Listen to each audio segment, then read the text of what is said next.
A dramatic day here at Westminster so far, following the late-night resignation of David Davis as Brexit Secretary.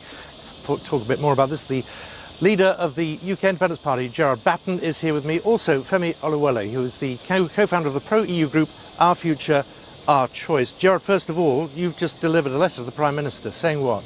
Well, basically that she's no good at the job. She's got no intention of delivering a proper Brexit. She told us 2 years ago that she wanted not to be half in and half out, and now she's delivered a proposal for an agreement where we're more in than we are out. I said, please resign, do the decent and honourable thing, resign and hand it over to a genuine Brexiteer who really wants to leave so we can get on with the job. The Chequers agreement on Friday, where does it fall, in your view, short of a full Brexit? Well, there's so many ways, but in broad, you saw that they want an economic relationship and a security relationship. But on the economic relationship, it means that we're going to continue to have to produce goods according to EU rules and regulations, but we don't make those rules and regulations, and the European Court of Justice will continue to have oversight.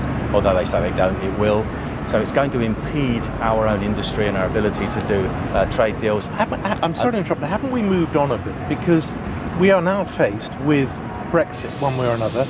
People, whether they work for big companies or whether they're in the north of England, are concerned that no one seems to know what Brexit really is. Well, I've been saying this from the start. Brexit, which should mean exit from the European Union, what does it mean to be outside of the European Union? It means to be like every other country in the world that isn't a member of the European Union.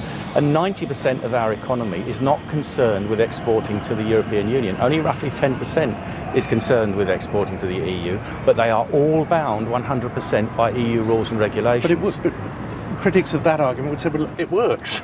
Well, it impedes our trade now, because if we were freed from unnecessary EU regulation, we could have, if we were outside of the common external tariff, we could have cheaper goods from around the world in terms of food, clothes, shoes. We could get our agricultural industry back and plan it the way we want it, outside the common agricultural policy.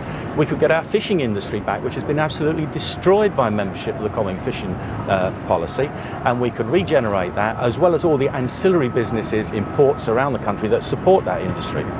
Femi, where are we now, do you think, following this resignation? Where we are right now is we have 3 months left to negotiate an 18-month negotiation. We don't have the time to lose our chief Brexit negotiator. This is a shambles. We have, even before this, only 11% of people thought this was going well. So I can only imagine how many people think this is still going well right now. So, I mean, my friend here is right.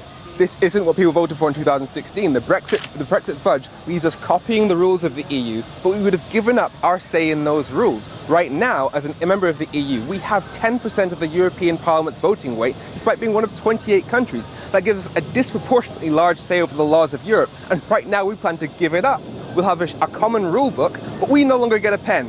It's completely a loss of sovereignty relative to EU members, and that's why the only way that we can get out of that is a vote on the deal, a people's vote. So that's why people need to join Our Future, Our Choice, to make our voices heard, to say that this is not what people wanted on either side of the divide.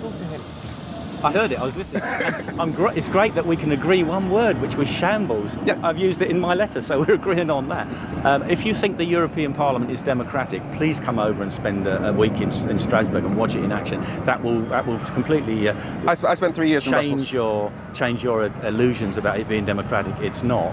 And it is a shambles, because what we should have done the week after the referendum, if we'd have had a Prime Minister that really wanted to leave, they would have said, right, we're repealing the 1972 European Communities Act as a first step. All the law will remain in place, but we're now going to repeal it according to our own priorities and timescales. Does this wash? Because we've heard these arguments many, many times.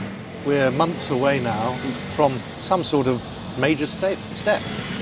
Well, nothing we're seeing is correct. I mean, the reason why we're looking at a bad deal, the reason why everybody's saying we're going to get a bad deal, isn't because the EU is trying to punish us, isn't because Remainers won't shut up. It's because the red lines created by the hardcore Brexiteers within the cabinet mean we ultimately get a bad deal. Now, if the deal that we get at the end of this process is something that won't make those hardcore Brexiteers happy, something that won't make the Remainers happy, something that won't make people like my friend here happy, then the only logical outcome is for people to vote on the deal. Because if we get a deal that people don't want, it's not the will of the people. A people's vote on the terms of Brexit is the only democratic way forward. we're out of time. Oh, But I know you want to. But Gerard, Femi, but thank you very much. Thank you.